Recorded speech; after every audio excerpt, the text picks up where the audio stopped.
channel. My name is RJ, your tarot card reader.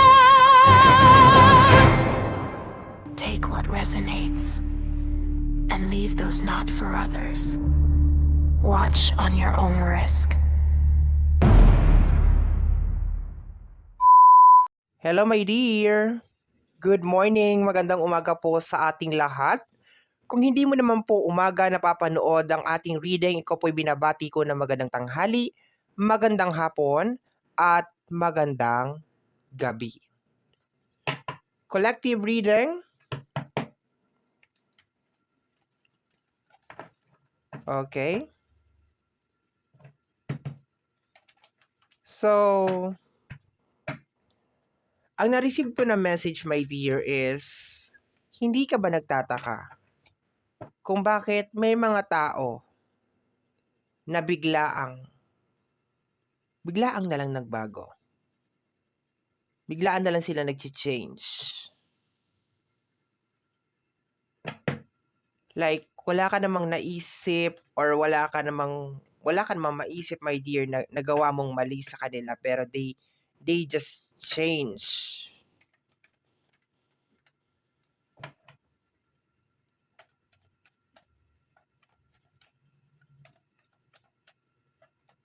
The King of Wands, it's more on the control. Si King of Wands is energy of control. It's more on the power. It's more on the manifestation card. It's more on harnessing or harvesting the energy. And konektado daw dito, my dear, kung bakit nagbago ang isang tao sa'yo. It's more on the King of Wands. The control. The manipulation.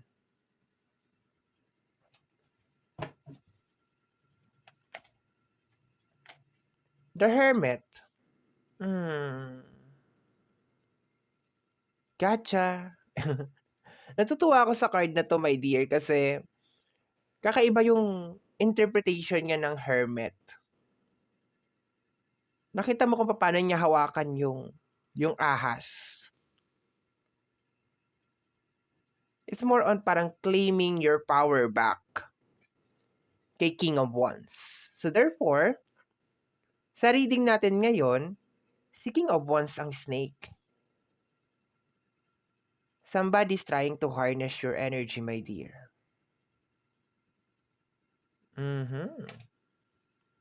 Interesting. Pero nahuli mo siya. Somebody's trying to take advantage. Kontrolin, imanipula, diktahan ang buhay mo.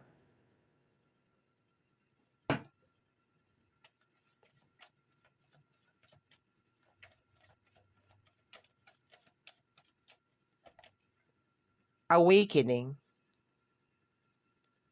At ikaw ay nagising sa ginagawa ng taong ito. You start asking questions. Bakit? Bakit ko ginagawa to? Bakit ako nandito? And when you start asking questions, and when you start noticing patterns sa ginagawa ni King of Wands, dun na nag-umpisa na umikot ang lahat.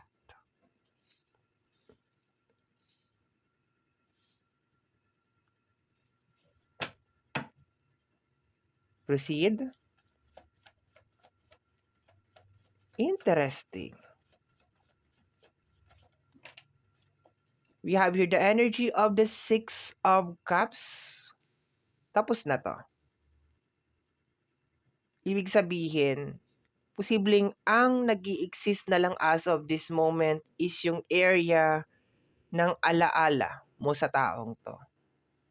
Or yung question na, bakit bigla siyang nagbago? Bakit bigla siyang tumabang? May nagawa ba akong mali? May nasabi ba akong mali? Or meron ba akong dapat hindi ginawa? Or kung meron ka mang ginawa, mali ba na ginawa mo tong mga bagay na ito? Let me see. The energy of the Knight of Pentacles. Nasa process ka ng pag-move on from this person based on the energy. Kaya ang nangyayari as of this moment is nagkakaroon ng push and pull na energy. Merong urong-sulong na energy, my dear. Pero yes, tama ang nararamdaman mo. May nangyayaring mali. Parang you are under this hypnotic spell. Sa madaling salita, parang kang nagayuma. For a certain period of time.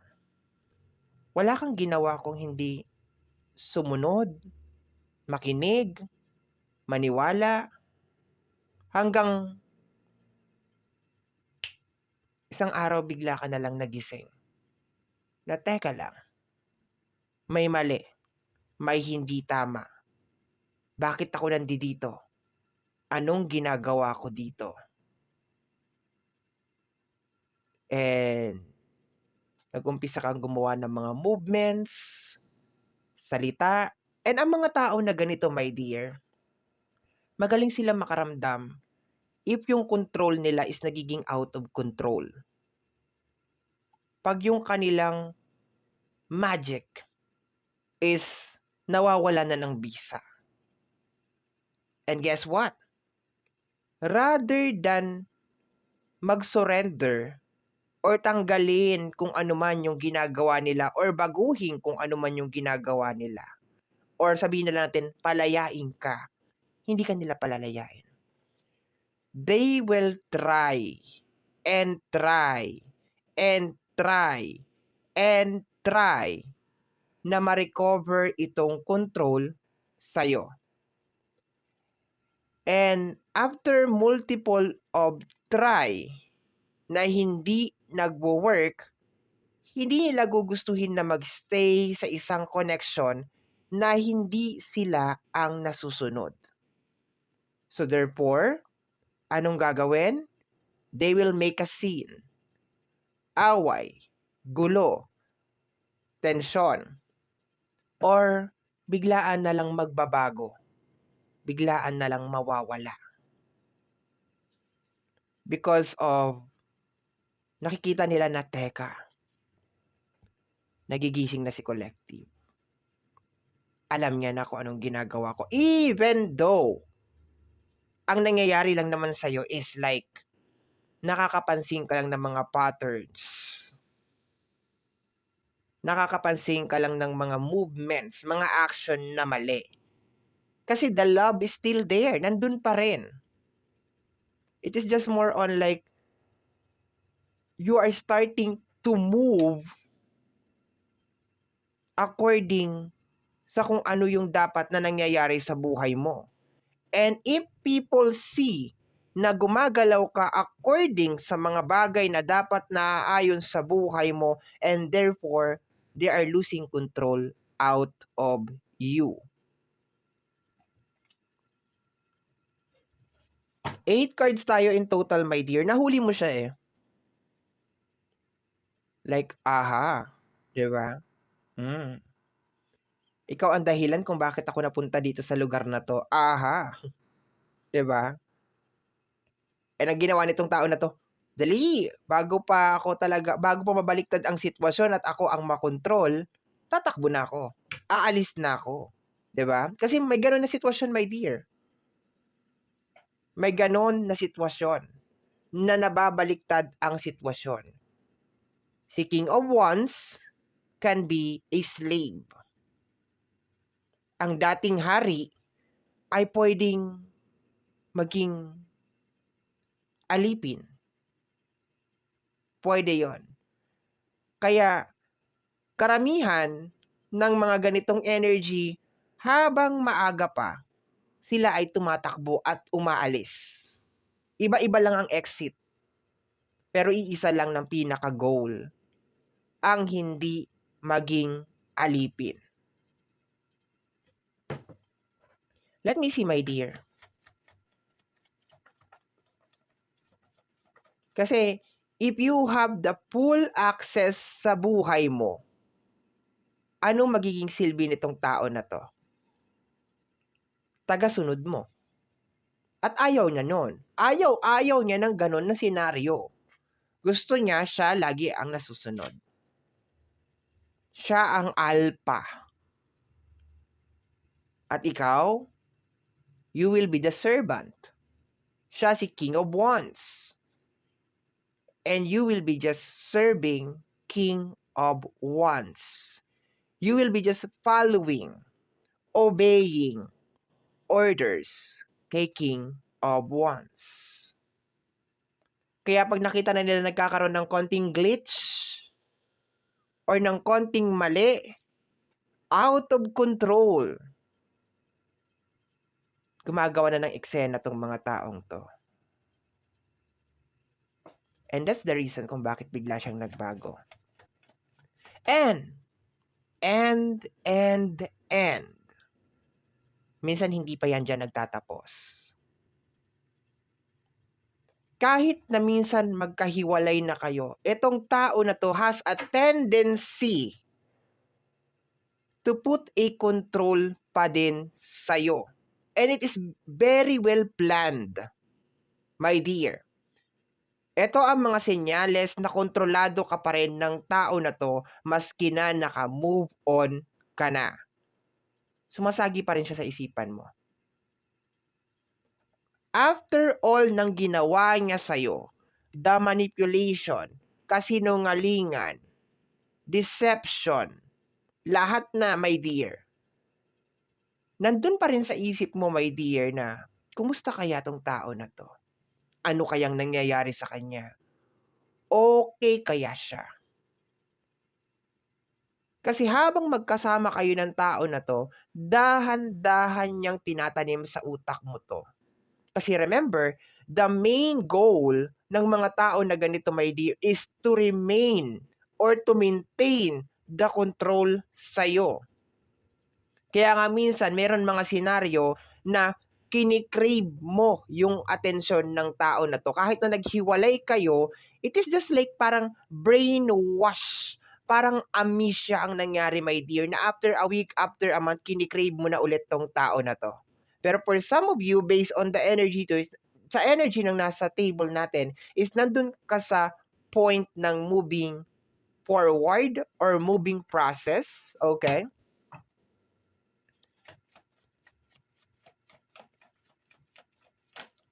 Mahirap na meron kang kasamang ganito. We have here the energy of the High Priestess. Kasi dahan-dahan nang nagpapasukan yung downloads, my dear. Nasa process ka pa rin ng awakening. Nandun ka pa rin sa proseso ng awakening. Na merong mga bagay na pumapasok pa rin yung downloads. Hindi pa tapos, in short. Kaya nandun ka sa moment na minsan merong push and pull na effect, urong-sulong na energy. Pero tama yung kutob mo. Kung sino man tong tao na to, my dear, ang pinaka-goal niya is to have control over you. Gusto niya mahawakan ka sa leeg. Gusto niya makontrol ka. Gusto niya maging alipin ka niya habang buhay. Yun ang sistema. Yun yung energy. And as of this moment, nagkakaroon ka ng awakening. Yang glitch, yung kakaibang pakiramdam na nararamdaman mo, yung static na nararamdaman mo, it is a part of the awakening tungkol sa tao na to. Yung pakiramdam, my dear, na hindi ko deserve tong tao na to, it is a part of the awakening. Pero somehow, kagaya nga ng sinabi ko, itong mga tao na ganito is parang virus.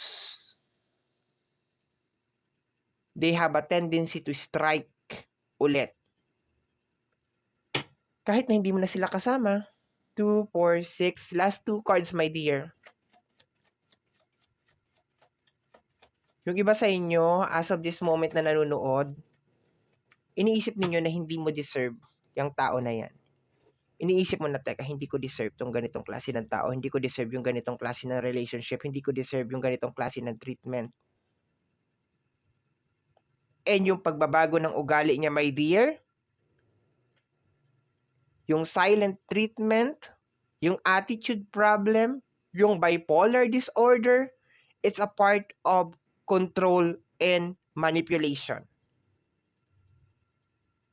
Kasi syempre magtatanong ka anong nangyari sa'yo? Bakit ka nagkakaganyan? May nagawa ba akong kasalanan? Even though alam mo sa sarili mo na wala kang nagawang kasalanan. May problema ba? Pag-usapan natin, ayusin natin. Kung sino man tong tao na to, my dear, yun ang kumbaga program niya to control you. Last 2 cards, my dear. We have here the energy of the Ten of Wands. You can feel the pressure. At hindi mo ito maiiwasan, my dear. The more you deny, the more mong mararamdaman yung pressure. Parang may mabigat na kung ano man sa likuran mo. The pressure. Para ka nasa loob ng pressure cooker. Next card is the energy of the Seven of Swords. The backstabbing energy. Yung mga hidden motive ng mga tao. Yung mga hidden agenda nila, my dear, is actually unraveling as of this moment. Yung gigising ka sa isang umaga and then tatanungin mo yung sarili mo, anong ginagawa ko dito? Dapat hindi ito yung buhay ko. Anong meron? Paano ako napadpad dito? It is a part of the awakening, my dear.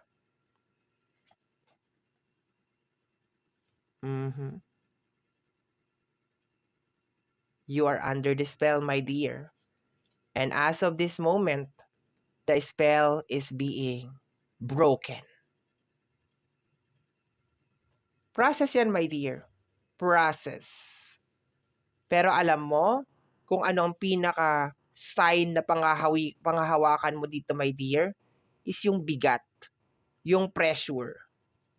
Kasi kung nasa tamang circle ka at nasa tamang tao ka, iba yung mangyayari. Iba yung magiging flow. Magaan. Smooth. Kahit na merong problema, kahit na merong struggle, merong obstacles, hindi siya mabigat. Magaan. Kasi bakit? Mayroong tulungan. May give and take. May exchange of energy. And as of this moment, kaya ito nangyayari because there is no exchange of energy.